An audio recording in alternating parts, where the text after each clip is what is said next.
معزز شائقین و شائقات سچا پیغام، السلام علیکم ورحمۃ اللہ وبرکاتہ۔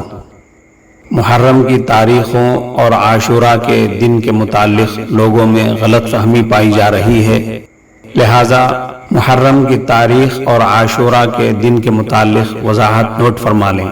بتاریخ 18 اگست 2021 بروز چہارشنبہ محرم کی 8 تاریخ ہے۔ اس حساب سے عاشورہ 20 اگست بروز جمعہ ہے۔ اسی کے ساتھ 9، 10 اور 11 محرم 3 دنوں میں سحری کا آخری وقت بھی نوٹ فرما لیں تاکہ عاشورہ کا روزہ رکھنے والوں کو سحری میں آسانی ہو جائے۔